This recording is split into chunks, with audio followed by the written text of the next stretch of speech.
Hello.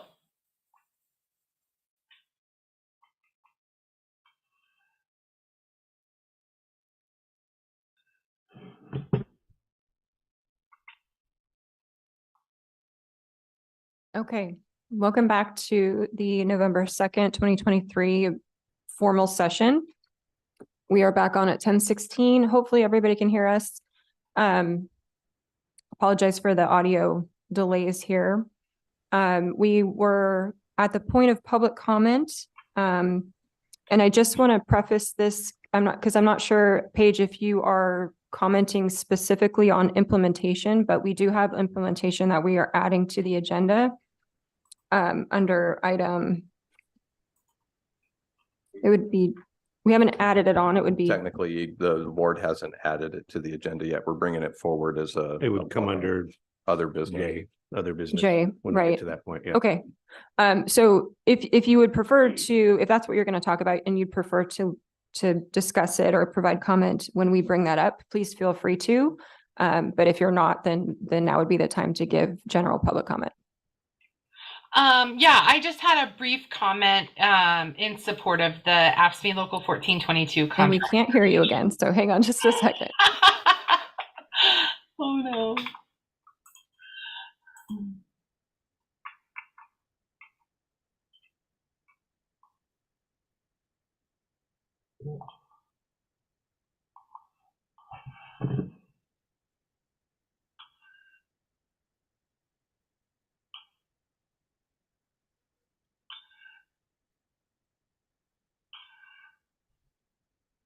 Seems like it's a connection from the system to the speakers.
Oh, ask who? Paige?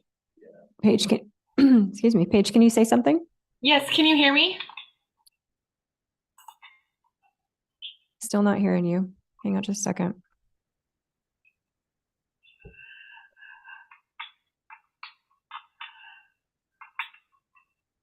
Okay. Our apologies, folks. We need to recess again and have IT come over and fix our audio issue. We will be back on hopefully shortly.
Test.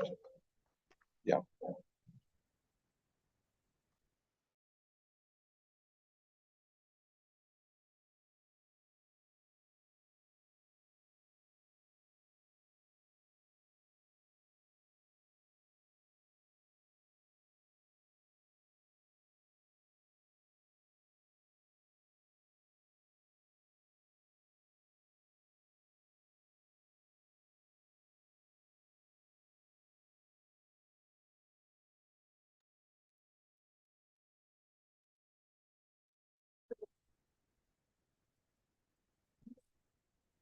Okay, welcome back. We're gonna jump back into our formal session for November 2nd, 2023. It is 10:38. Hopefully we have fixed the problem. We're going to pick up at public comment and so if you have public comment on any matter other than something that's on the agenda, now's the time to come forward, and we were on online to hear from Mrs. Barton, so if we want to bring her back on.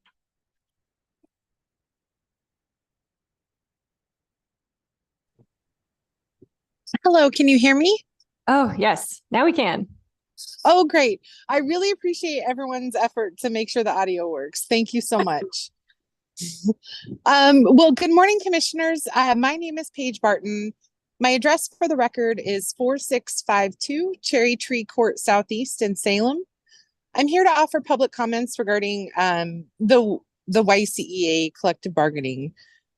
I was the chief negotiator for the 2020 contract between Yamhill County and AFSCME Local 1422. While I am no longer employed by AFSCME, bargaining this contract was unforgettable. Yamhill County, we faced an investigation of the entire union bargaining team, and 35-year employee and YCEA's past president, Jill Olson, was terminated. But in the months following our agreement, county leadership and YCEA committed to work more collaboratively for a better time during 2023 negotiations. YCEA leadership honestly overlooked a lot from their experience to do this. We saw substantially more meetings and less grievances in 2021. For a time, that agreement made employees in the YCEA bargaining unit feel respected. In 2021, the consumer price index for the Western region increased from the previous year by over 7%. YCEA received a 2% cost of living. That's a difference of 5%. In 2022, the CPI West increased 6.2%. YCEA again received a 2% COLA. That's a difference of 4%. So despite the last contract having market adjustments of 7% over the life of the contract, YCEA represented employees are behind in this contract on like just 9% on inflation alone. The post-pandemic economy, which I don't think either party could have anticipated, really wiped out the market adjustments totally that we'd agreed to prior. For that reason, I hope you can understand why they feel priced out of the community, even if you don't agree. The 11% final wage offer from Yamhill County essentially zeroes out the inflation deficit, but it extremely limits the COLA's ability to protect wages against inflation over the life of the contract. It is almost a cost neutral wage proposal. I see the effort that the county is putting into the proposals compared to my historical experience, but hopefully you can see the perception that like hundreds of talented county employees don't feel honored and they don't feel like the county is seeking to retain them. The city of Portland agreed to adjust their employees by at least 8% earlier this year, in addition to 5% COLAs. Metro regional government appears receptive to the same increases. Polk County agreed to make employee health insurance premiums more affordable, taking back 5% of the premium cost. The city of Newburgh agreed to increase call-out pay, raising the boot allowance to the highest in the county, and for wages to be professionally studied and brought up to market. I say all that because what YCEA is asking you to do in their contract is not unlike what large, somewhat vilified public employers have done. AFSCME's contract proposals aren't even dissimilar to what other area employers have agreed to. I'm here to just ask for the settlement of the contract with YCEA. I just wanted us to remember our commitment to collaboration after our 2020 negotiations. And it pains me to say, like, I wish all of that wasn't for nothing. I think that we want to agree and that we can show the community that we're all able to work from very different perspectives towards a shared goal. Please don't force these workers out on strike. Please come to an agreement with AFSCME Local 1422. I really appreciate your time listening today, and thank you so much. Thank you, Paige. And just so we're aware, are you representing AFSCME or YCEA in any official capacity? No, I'm here on my personal time. I'm no longer employed by AFSCME. I just felt compelled to speak as the chief negotiator of the last contract. Great, thank you so much. Okay, is there any further public testimony from anyone in the audience or online? Please raise your virtual hand.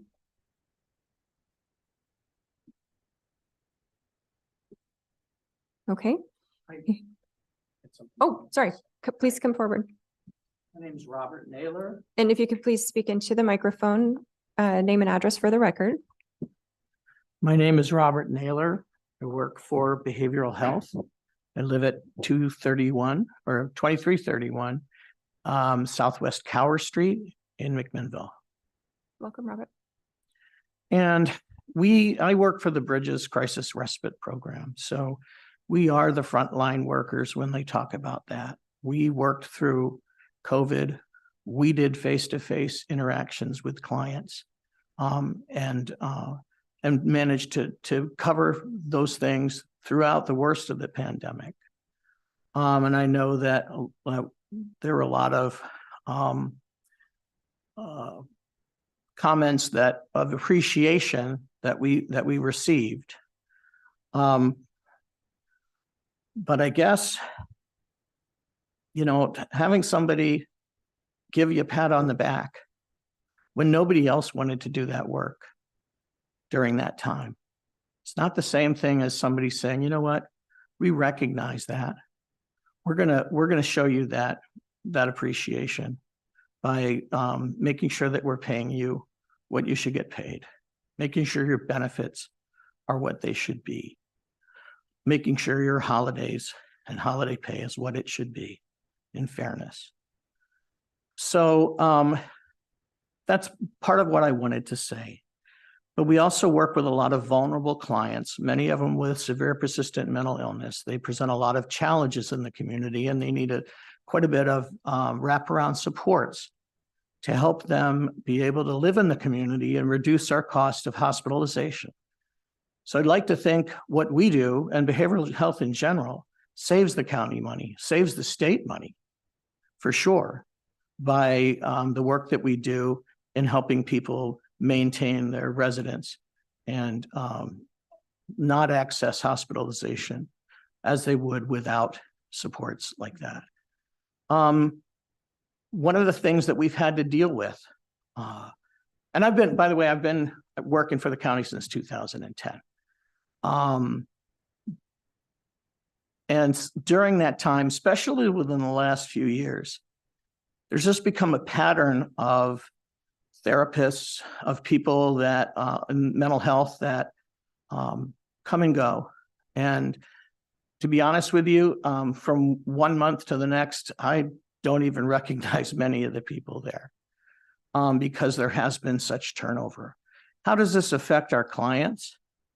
Our clients really depend on their therapist, and trust issues are very hard for somebody that may struggle with paranoia or PTSD, some of the things that our clients do have to deal with.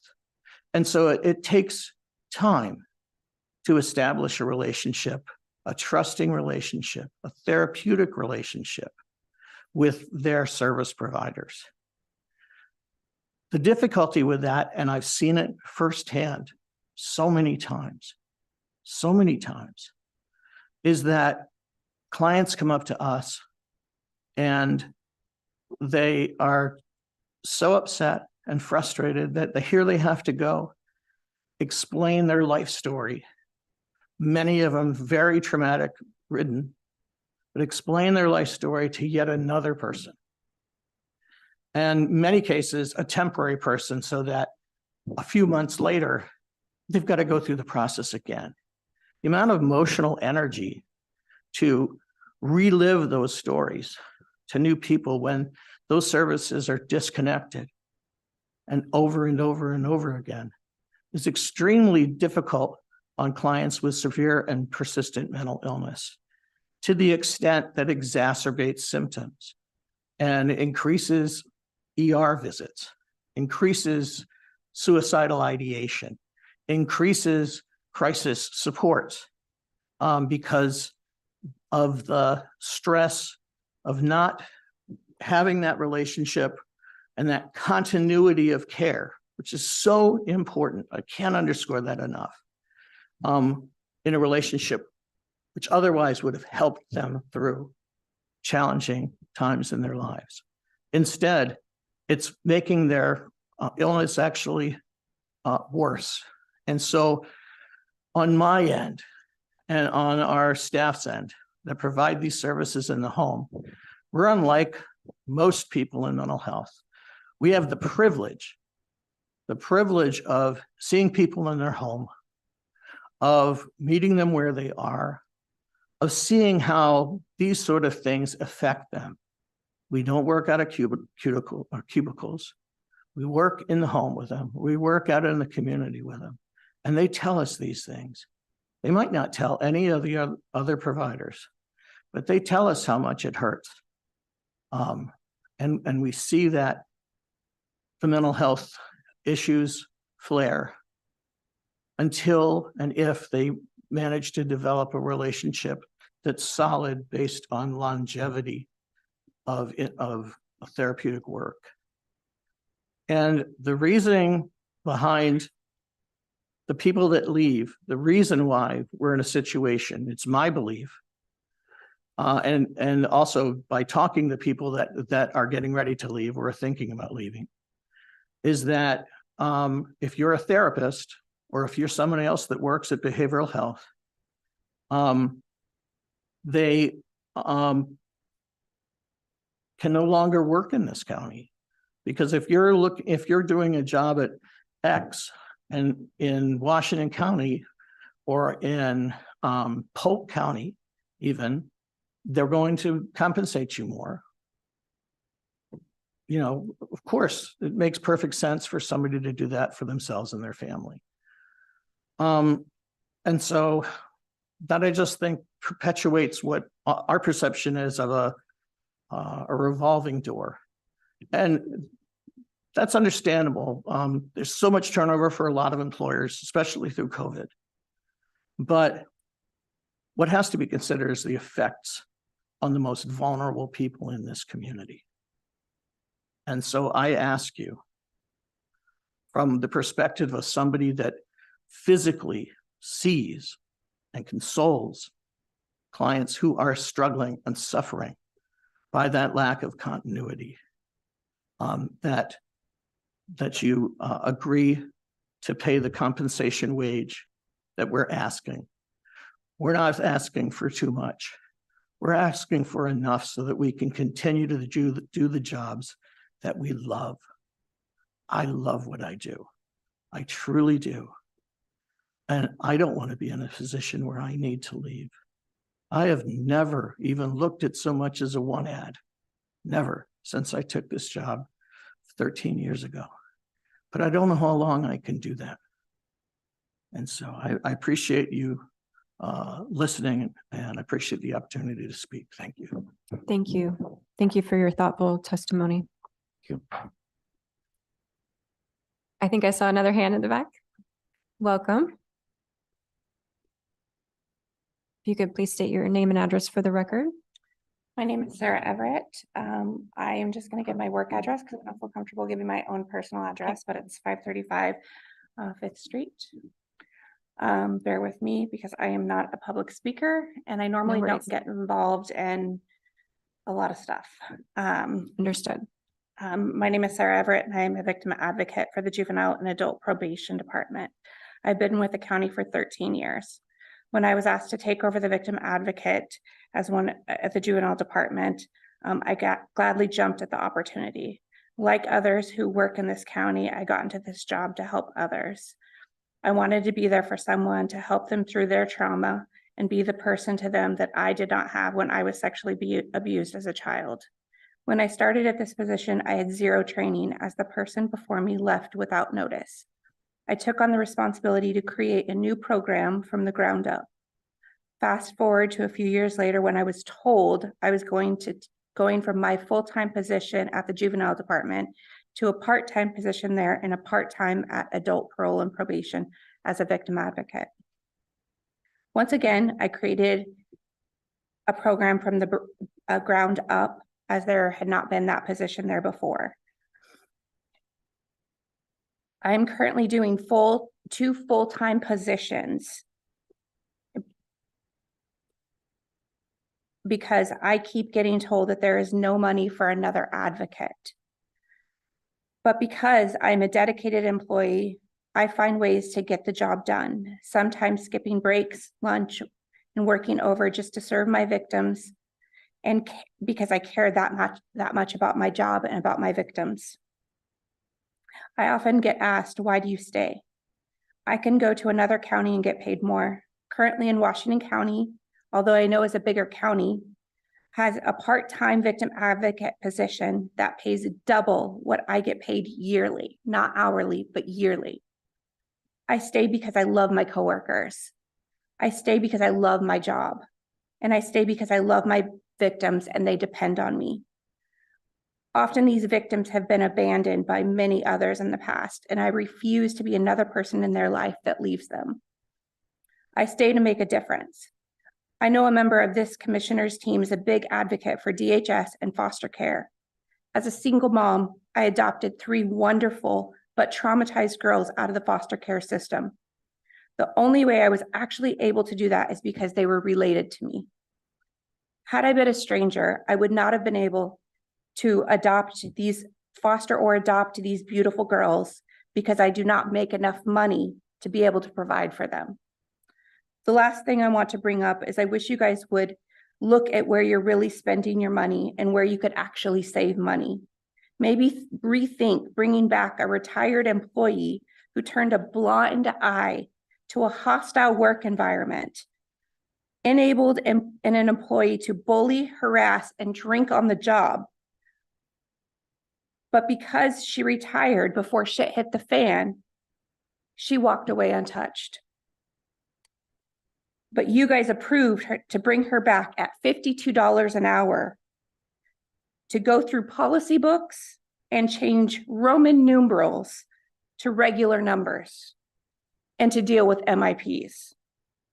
If that isn't a waste of money and also a slap in the face to employees in our department that now have to see that person who cared less about us and chose to tell people to mind their own business when employees would try to voice their concerns about that employee. We are the ones dealing with the public. We are the ones dealing with the people in crisis. We are the ones dealing with addicted individuals and dealing with individuals with trauma. Yet we are the same people that you don't believe deserve a fair wage. Thank you. Is there any other further public testimony? Yes, please. Welcome. I wasn't planning on speaking, so I don't have anything like right Okay. now, but If you could start with your name and address, that'd be great. I'm Brenda Hopper, 621 South Blaine in Newburgh. I am an employee at Adult Parole and Probation. I've worked for the county for 18 years. Through thick and thin, through lost employees having to work 2-3 jobs at a time to get through until someone can be hired, those kinds of things. In the last 3 years, my husband went through some medical issues and he is now medically disabled. We have a son. So I am the sole breadwinner in our home. I don't make enough money to pay our bills or our medical bills. Our son is on reduced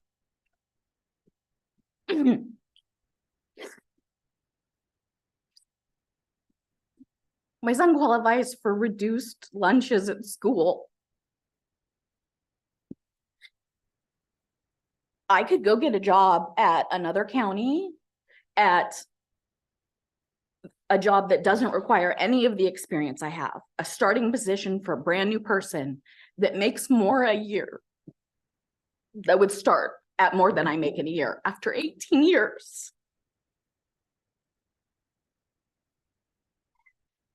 And I found out yesterday that I can't have a medical procedure I need because I owe medical bills that I can't pay. I have given my entire adult life to this job and this county. And sometimes I can't buy food.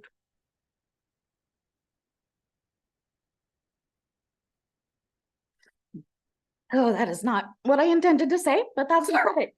I love working here. I love the people. I love the county. But I literally can't live on what I make. And it's just 3 of us. I don't have a big family. We rent. I don't have a mortgage. But I literally, I mean, like, we just got paid. I have $100 left to get me through until our next payday. And I haven't gone grocery shopping. I haven't been able to do any of those things.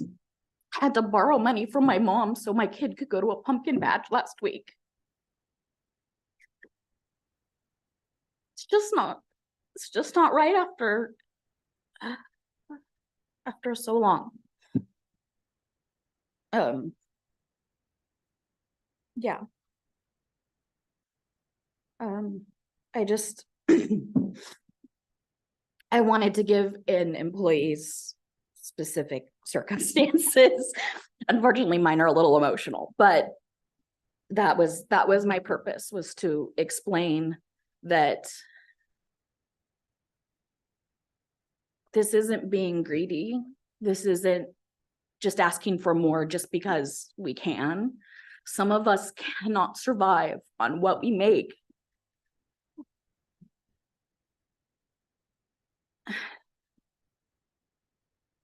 And that's why we lose people, because you can get a job at, I think it was Columbia County was hiring a receptionist, which is less skill than my job requires.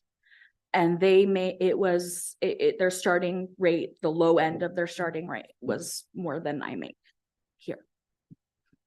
And it's hard to not start taking that personally at some point. When I have to tell my son he can't go do something with his friends because I can't afford the gas to take it.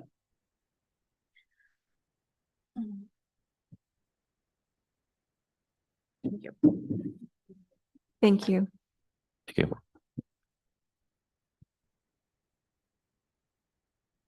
Would anyone else like to provide public testimony?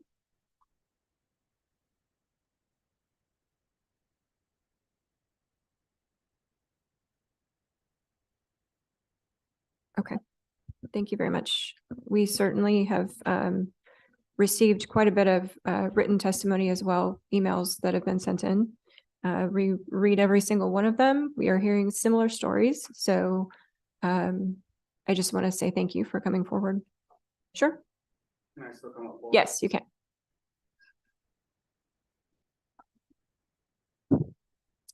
My name is Javier. My address is 5912 Belknap Spring Street, Southeast Salem, Welcome. 97306. I just wanted to give my perspective. I work at the juvenile department as well, and I have no idea what it takes to do you guys' job. And the inner workings, and I understand this is a complicated process. Everybody's very stressed out. I just wanted to give my perspective as a new employee. I worked at the correctional facility, at the youth correctional facility for the state for 2 years, and that was very stressful on my mental health. And I did my internship here at ML County. I really appreciated the staff that I worked with, and I was given an opportunity to get hired on there for the probation staff. And I've been working there for close to 2 years in January. And coming in, I was very thankful. I understand part of our benefit package includes holidays at the correctional facility, get the luxury to take off holidays. So I did appreciate that. But now that I'm here and realizing, I'm a first generation college graduate and high school graduate, and my parents are from Mexico, and we didn't really speak up a lot about when I got at the correctional facility. I was very thankful that I was working in a place that had AC, which was like such a privilege, because I worked with my parents out in the fields. And I try to keep a positive perspective on a lot of things coming into work, getting to sit for a while and just kind of being thankful about that.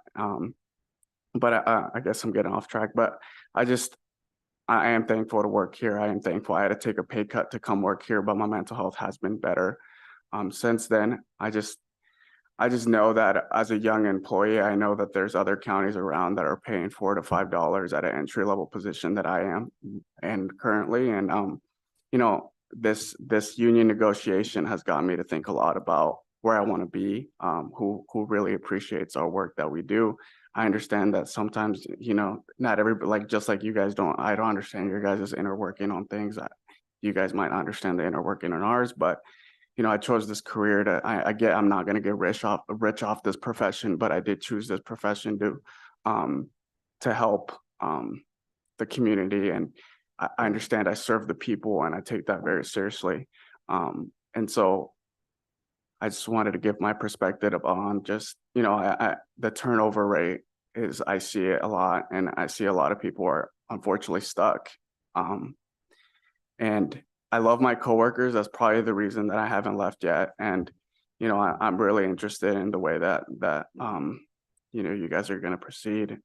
I don't want to leave my coworkers, but I also, have to do what I have to do for my family. And I have 2 kids and a wife, and even with both our incomes, we're still struggling for paycheck to paycheck. And, I don't have that much debt. I only have $6,000 in debt, and we're still struggling paycheck to paycheck. So I just wanted to give my perspective as a new employee. Thank you for your time. Thank you for speaking up. Thank you.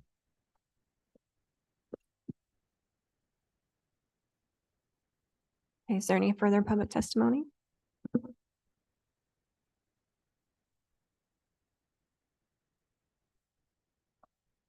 Okay, hearing none, we will move to our presentation. Today we are joined by our sheriff and members of his team, as well as Scott Hayes, who is the executive director of the Oregon Accreditation Alliance. We can bring Scott on. Okay.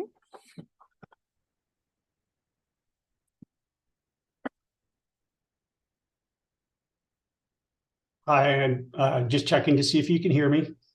Yes, thank you for your patience earlier. No problem at all. So Sheriff, do you want to kick us off here? Well, Scott, do you have a formal Yes, sir. statement that you want to make first, and then I can go from there? Absolutely. Okay. So, good morning, commissioners and members of the community. As introduced, I am Scott Hayes, the Executive Director of the Oregon Accreditation Alliance. I appreciate the opportunity to address the board and present the Yamhill County Sheriff's Office with its 5th award of accreditation. A little background first. Law enforcement is experiencing a changing society with increased demands for police accountability and transparency. As in the past, our profession must face these challenges and work with our community to address our concerns. Accreditation is one step towards building community trust and the legitimacy of our profession. The Oregon Accreditation Alliance was formed under the direction of the Oregon State Sheriff's Association, the Oregon Association of Chiefs of Police, and the Association of Public Safety Communications Officials, and provides accreditation services for 97 law enforcement and communications centers, both in Oregon and Alaska. Accreditation goals are straightforward: to support the continued improvement of law enforcement services, to establish best practice through professional standards, establish agency accountability and transparency, and to enhance the management of operations. For the Sheriff's Office to become accredited, the agency had to adhere to 106 law enforcement standards. Compliance is generally in the forms of policies, procedures, Oregon revised statutes, Oregon administrative rules, and county policies. Our standards are established through best practice nationally and through changes in Oregon law. In addition to each of the 106 standards, the agency must show proof of compliance that the agency is following policies best practice. Then reaccreditation occurs every 3 years after. This is really a monumental step for an agency to be evaluated by an outside independent organization and have its policies and practices scrutinized. I know that a number of staff members were involved in the process, but I would like to recognize Lieutenant Don Stackpool as the agency's accreditation manager. He worked very closely with our assessors throughout the process and did a phenomenal job of preparing the agency for review. I would also like to recognize the sheriff for his contribution to the Oregon Accreditation Alliance as a sitting board member of our organization. His involvement provides our member agencies with guidance to meet our goals of accreditation. So, Sheriff, on behalf of the Oregon Accreditation Alliance and Board of Directors, I present you with your 5th award of accreditation, which I see you have in front of you. We're gonna get a picture. No, you get to hold it. You're the man. Congratulations. So Sheriff, if you want to kind of explain how you do this work internally, it sounds like it's not just every 3 years, it's a rolling process where you're constantly wanting to stay in compliance. Yeah, thanks, Chair. And thank you, Scott, for having that backstory on Accreditation Alliance. The Sheriff's Office first became accredited in 2009. We joined the Alliance in 2007, and it took about 2 years for us to get to that point. As Scott mentioned, you got 106 standards that we have to meet. It takes anywhere between 6 to 18 months to put everything together and make sure that we have all the proofs submitted. As Scott had also mentioned Lieutenant Stackpole was assigned our accreditation manager in January of 2023. And then we received the vote from the OAA board in September of 23 to go ahead and be reaccredited for the 5th time. I'll let Lieutenant Stackpole talk a little bit about what the proofs look like, but yes, it's a process that we have to do. It's not just waiting until the 3rd year to put things together. We have to make sure our policies are in place and that we're showing proof that we're actually following the policy we have put in place. But I'll let Lieutenant Stackpole just give a quick snippet of what a proof would look like for a particular standard. So a standard might require that deputies utilize proper safety equipment when they're out in the field. And so a proof of that standard might be something as simple as a photograph that shows a deputy wearing a reflective vest or maybe wearing their seatbelt while they're in the car. And so a couple of those were pretty simple to grab. I'm out in the field with the deputies and take a couple pictures and there we go. A more extensive standard might be something where we're required to do periodic analysis of things like our pursuits and our uses of force. And so the standard specifically requires that we analyze them and provide a report to the sheriff on a yearly basis. And so that's not just hey, we had 47 uses of force. That's an analysis to identify whether those were in compliance with policy. If there was not compliance with policy, what training deficiency was there? Is there a policy failure that didn't quite cover this specific incident? And so, like I said, there are some that are very simple, just a simple photograph, and then there are others that require some pretty in-depth data gathering and analysis to make sure that we're meeting what the community requires of us as a standard. Not to mention keeping up with all the legislative changes Indeed. that apply to you, which is quite extensive. So yeah, without Lieutenant Stackpole's time and dedication to this project, it would have not gone as well as I think it has gone. It is a very difficult task. Back in 2009, I think I was the administrative sergeant that was in charge of compiling a lot of the proofs and putting things together. And it seems like it's a continual process. Every time there's a new law, new standard comes into play. And we have to make sure that we're training our staff to comply, not only with our new policy, but with state law to continue meeting that accreditation. So I appreciate you guys allowing us to come, and I appreciate Scott for taking the time to present that to us. And this will be hung up in the Proudly front, displayed. front lobby of our office. Great. So Well, I know Commissioner Starrett's dying to ask for a photo because that's what she does. Can we get a quick photo with everybody Oh, up yeah. front? Yeah. Sure. Under Sheriff Captain, can you join us?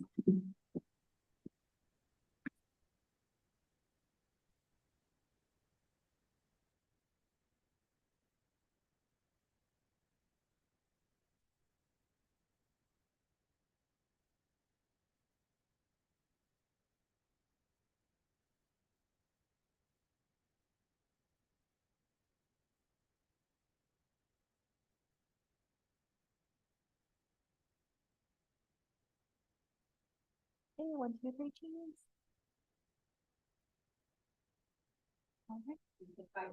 I did. I got 5.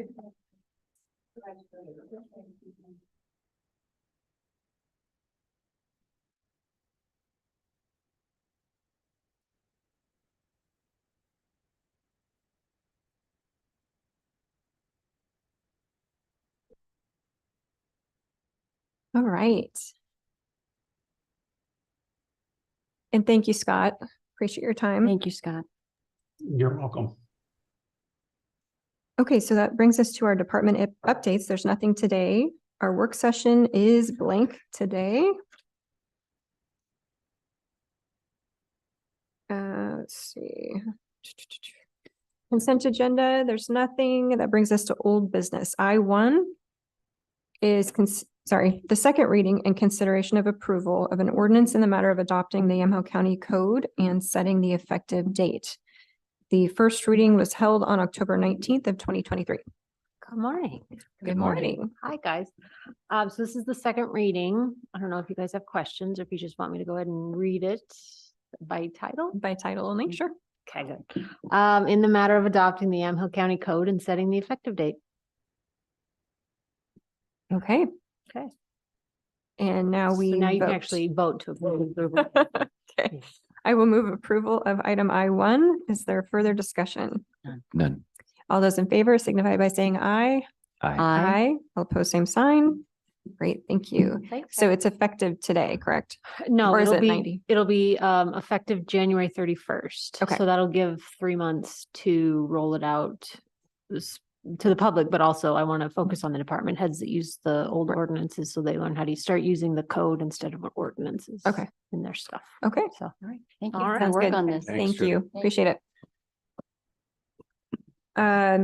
That brings us to item J, which is other business. J1 is consideration of approval and submission of the 2023 Habitat Conservation Plan Annual Compliance Report.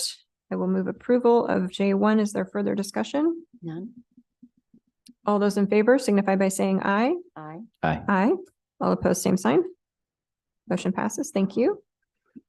J2, consideration of approval of a board order in the matter of approving a lease agreement for office space located at 400 Northeast Baker Street in McMinnville. This has been a long time coming for our planning department that has been without a home, or at least Correct, disparate yeah. home. So what you have before you is a lease agreement that we've been working on with OMI. They have space available and we have an immediate need. We've had an immediate need for a while now due to issues that we have with the planning building. So this lease agreement, you'll see the effective date, but the actual move in, it's going to take some time. We still have some infrastructure, network infrastructure and things like that we need to address. But yeah, this is our lease agreement. And so hopefully we can get planning. Hopefully by the end of the year, But for the most part. I'm hoping that by the end of the year or possibly, the beginning of the calendar year. Yeah. So. I think Shane quoted it as 45 days to get the network because we're gonna have to actually take our network into their building and that takes time. So I think that's the heavy lift. So this lease is effective yesterday. It's Correct. retroactively, but it doesn't necessarily affect much because we're not moving in. We're not right moving away. in yet, but this will We have to allow have us access. to have the Yeah. access.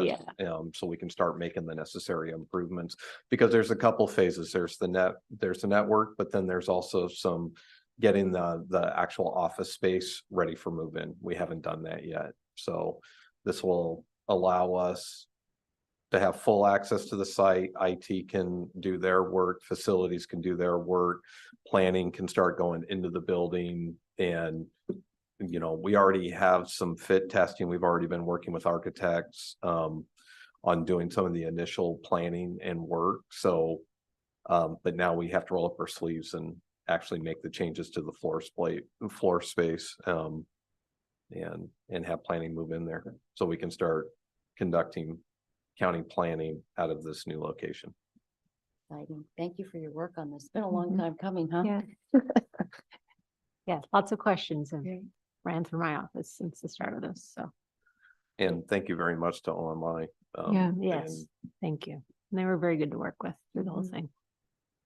Okay, any further questions on the lease No. agreement? Okay, do I have a motion to approve? So moved. Any further discussion? None. All those in favor signify by saying aye. Aye. Aye. All opposed, same sign. Motion passes. Thank you. Thank Thanks, you. Thanks. J3, consideration of approval of an agreement between Yamhill County and Community Wellness Collective for behavioral health housing services in the amount of $403,912 effective upon execution through June 30th of 2024. And we have previously approved the notice of intent, I believe. I can't remember when that was, several months ago. Couple months Yes, ago. and basically this is going to be considered a stopgap until YCAP's shelter is up and running, which you'll see in the next item. Mhm. But this is going to be funding the Community Wellness Collective's existing shelter. They're housing about 32 people a night. So this will not only give them the opportunity to keep going until the YCAP shelter is up and running, but in case there's any transition time, because YCAP is experiencing a couple of glitches in terms of delay. in opening of that. So that's why this is really designed not to allow for redundancy. In other words, so we're not going to have multiple shelters operating indefinitely. There's an end date to this, that it's functioning on this funding stream for a limited duration. Okay. And with the idea of consolidating the services in the long term? Well, the services will be primarily out of the YCAP shelter, the navigation center, Right. which is also being funded with the same The next sort one. of bucket of money. Mhm. But this is not going to be funded through this ongoing after the YCAP shelter is up. Now, whatever else is done with other funding streams, we would have no control over that. But this is the understanding that this is limited until June. Okay. So I'd move approval. Okay. Any further discussion? None. All those in favor signify by saying aye. Aye. Aye. All opposed, same sign. Great, motion passes. J4 is consideration of approval of an agreement between Yamhill County and Yamhill Community Action Partnership for behavioral health housing services in the amount of $889,088, effective upon execution through June 30th of 2024. This is also previously, notice of intent was previously approved. Commissioner Starrett just spoke about this specific funding. Is there any, first of all, do I have a motion? So moved. Is there any further discussion? None. Okay. All those in favor signify by saying aye. Aye. Aye. All opposed, same sign. Okay, motion passes. Thank you. J5, consideration of approval of an agreement between Yamhill County and Ross Builders Northwest LLC for the 310 Kirby Street remodel project in the amount of $808,530, effective upon execution. This was also previously approved. The notice of intent was previously approved by the board. Any questions on this? None. Okay, I will move approval. All those in favor signify by saying aye. Aye. Aye. All opposed, same sign. Okay, motion passes. Thank you. All right, and we do have an add-on today. I don't have any language specifically, so Krishna, if you want to maybe Sure. provide the specific language of the item. Yeah, before the board is our final implemented offer. So the action of the board would be to consider approval of and adoption of the final implemented offer for yeah, it's not a collective bargaining agreement, but it would be our unilaterally implemented final offer. Okay, so the motion would be to move approval of, The final implemented offer between Yamhill County and AFSCME Local 1422, effective November 2nd, 2023. okay, so I'm going to say so moved, so I don't have to Okay. repeat that. And then I'm going to open us up for discussion. So as a reminder, we had discussed taking this step. It's sort of the final step in the dispute resolution process, is the union's opportunity to decide to strike if they choose to, and the employer's right to implement its final offer. So the details that are in this are not new. These are the same economic terms that were included in the final offer that we filed with the Employment Relations Board earlier in October. So it's been compiled into what looks like an agreement, but as a reminder, this is not a successor collective bargaining agreement. This is the employer's implementation of terms and conditions. It does create a new status quo that we will be obliged to follow, but it is not a successor collective bargaining agreement. And Okay. we had also talked about, and this would be an implementation of our entire final offer. We had talked about whether or not we would implement it in whole or in part. What's before you today is a entire implementation. Okay, so I guess for the public watching that hasn't been involved in all of these discussions, We have been bargaining this contract for how many months now? Since March. Yeah. Since March. What was that, So 7, 8? Yeah. 7, 8 months. And throughout that process, countless meetings, countless hours spent on bargaining. And I'm going to get the dates wrong, but essentially there was impasse was declared. Our final offer is what is in front of us. And YCEA also had a final offer that they submitted. Both of those have been published publicly on our website. Or on the herb website. Or on the herb website. And as you've seen in the news, the union has indicated that they intend to strike tomorrow. We, as the county, have the option of implementation, which means that we can choose to implement our final offer. That doesn't mean that that's where we remain today at this hour. It simply means that we are restricted to implementing the final offer that we submitted. So we've had many, many discussions about this. In general, I think this is a tough position that we're in because we are kind of in between trying to balance our taxpayers and the needs of our taxpayers who pay for this entire operation with the health and needs of our workforce.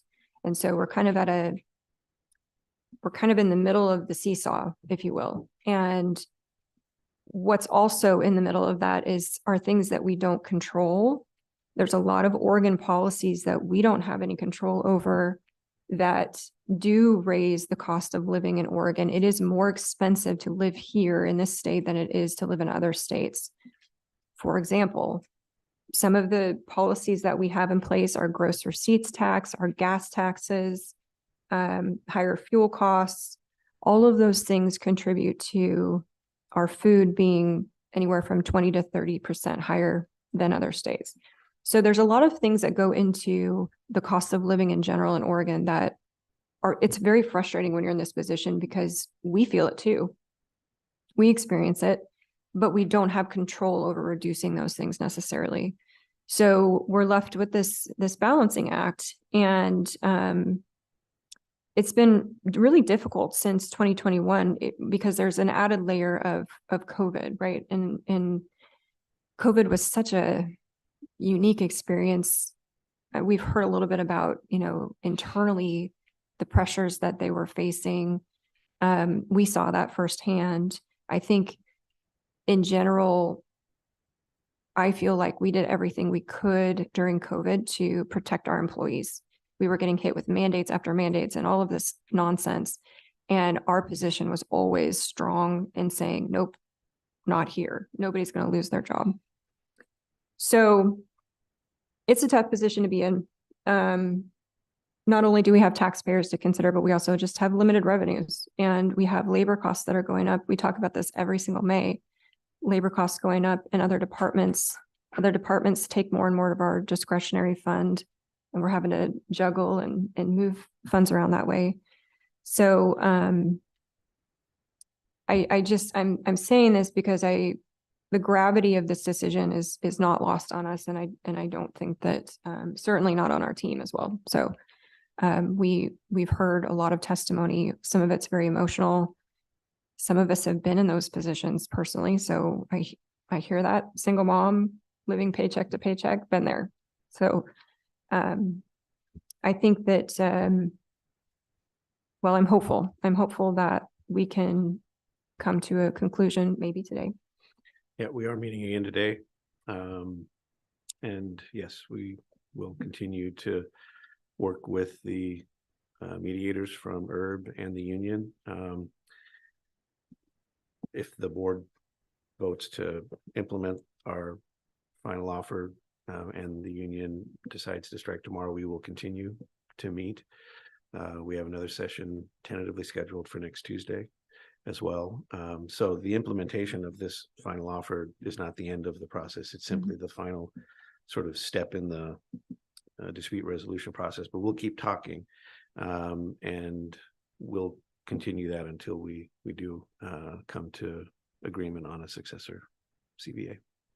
Right. And Commissioner Steppen, if I'm mischaracterizing this, but the conversations that we've had about implementation specifically is more about a strong show of support for our employees, that we're very serious about coming to agreement.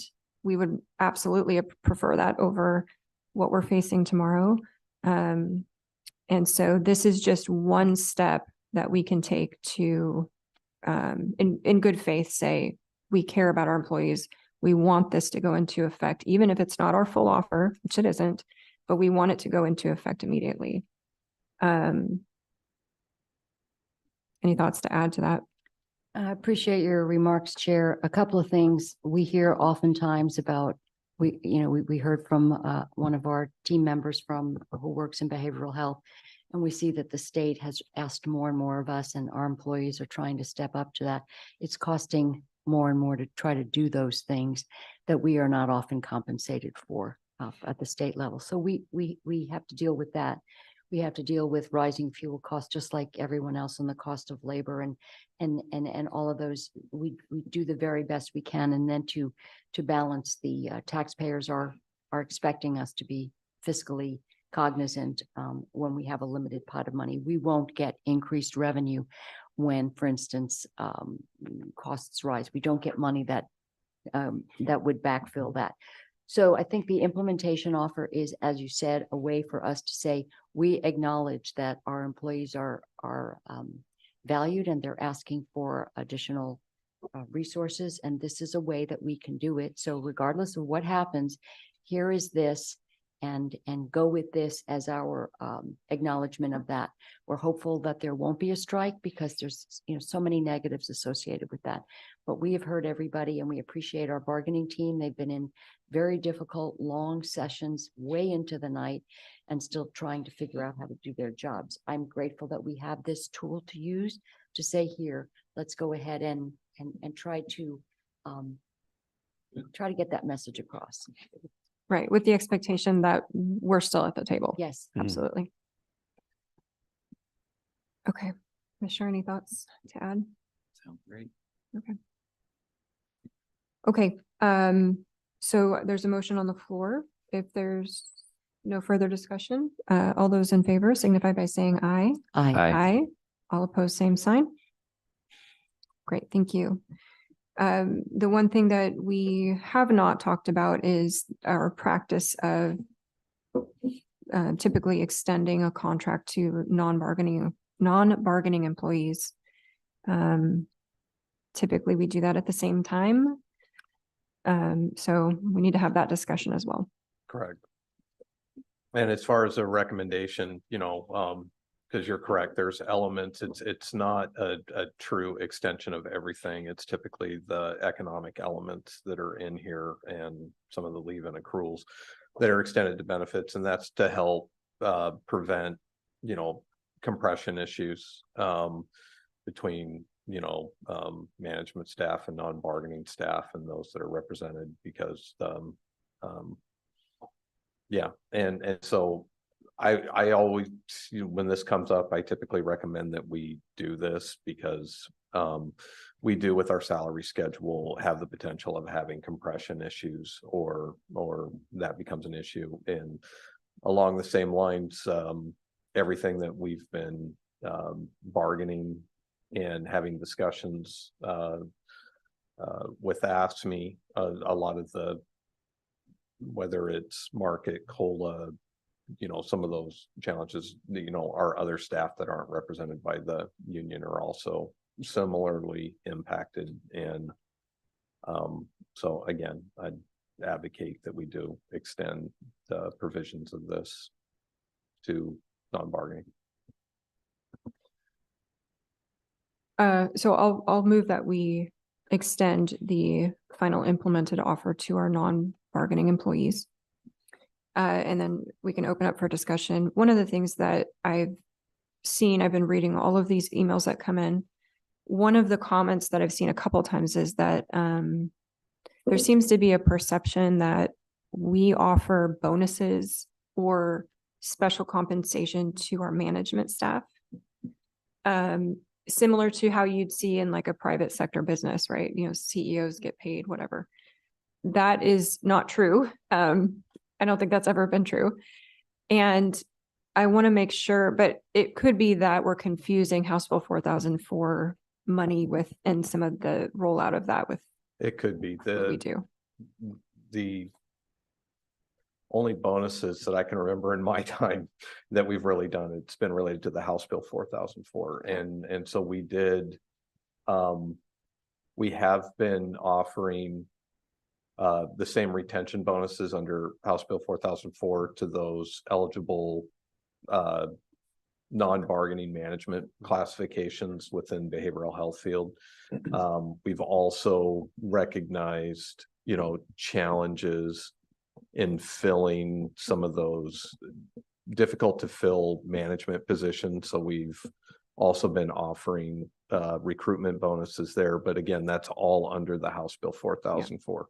Which is also what it was intended to do, frankly, is to Correct. help protect management Correct. and the turnover in management. And so it's House Bill 4004. We Yeah. don't have any other, I'd have to know what specifically is being referred to, but I'm not aware of bonuses or what may Mhm. getting referred to that management classifications are getting. I Okay. mean, honestly, we adhere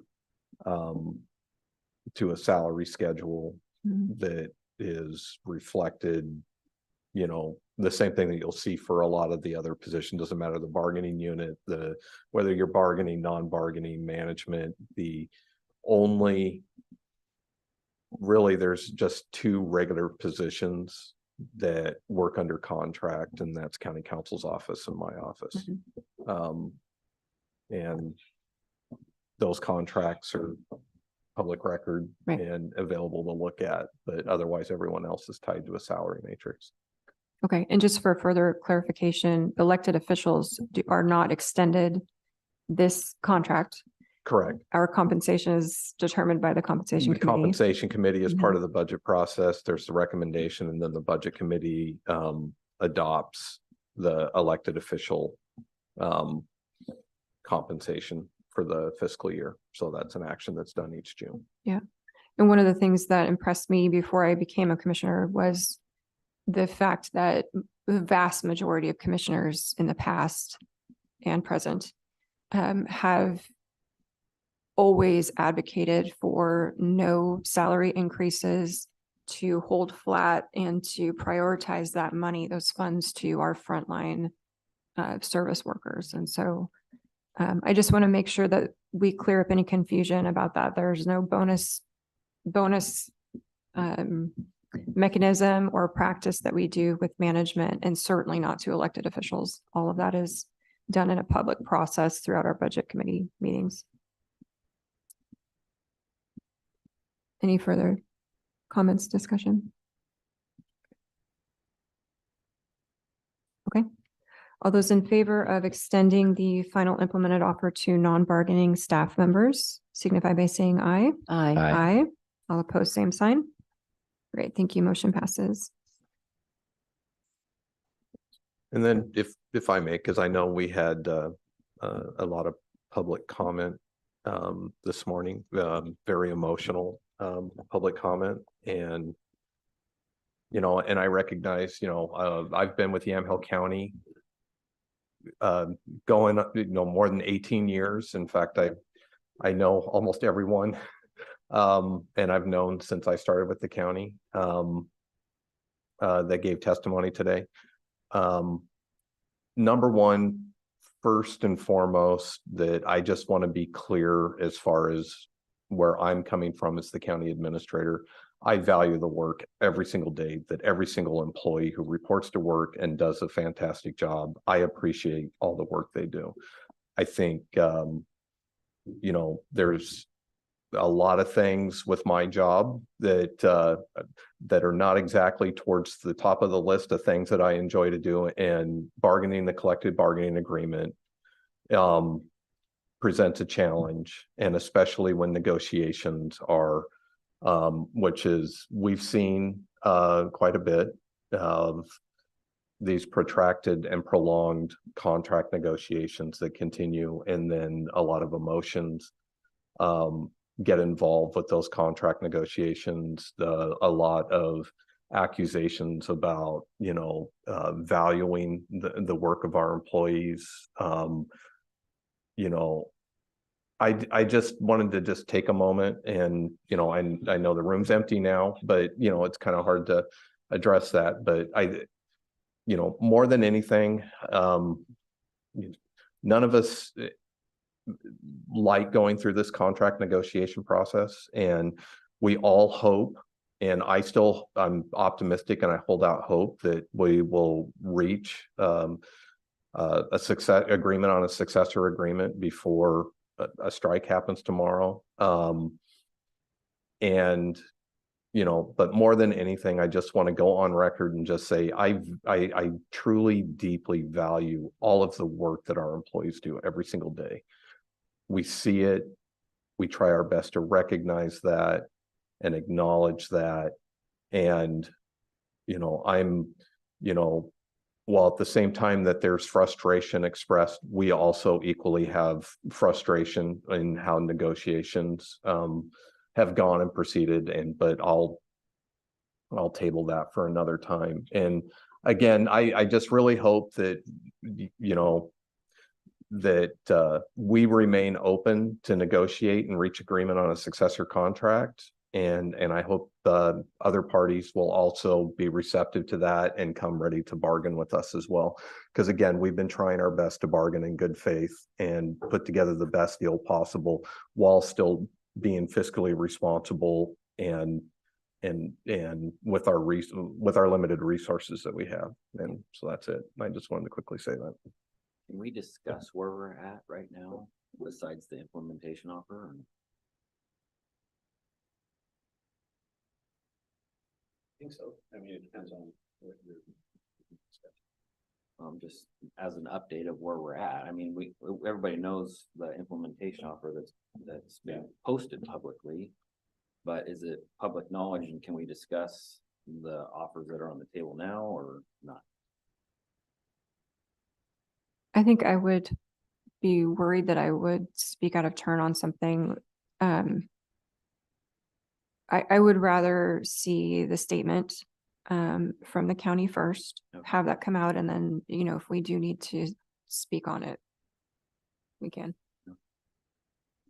I think it's important, Ken touched on it, but I do think it's important for the employees that either, I'm going to say this carefully, the employees that will be working tomorrow, that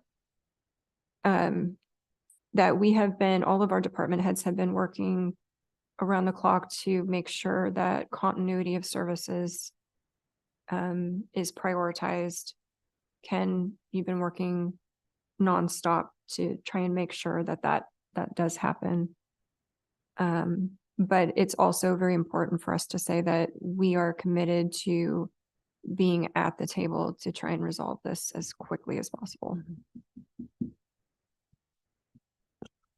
And I'll just say in response that we are working on a draft update as far as the status of where we're at with negotiations, and I hope to have that posted and made available before the end of the day today. Perfect. Okay. But I'm also hopeful that, because we do have mediation scheduled for this afternoon, Right. I would really love to post a more positive Yes. update, but we'll see. Cool. We're all praying for that. Okay. We have completed what we need to for those two items, I think. And then, so next is public hearings. We have nothing today. Item L is announcements. I just want to acknowledge that we presented at the Yamhill County 4-H Award ceremony last Thursday, and great group of kids. It's always a fun event.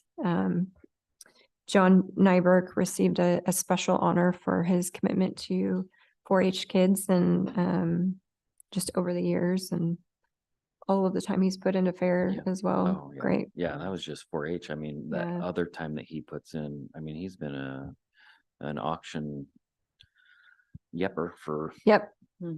year, as long as I've, Decades. yes, Decades. Yeah.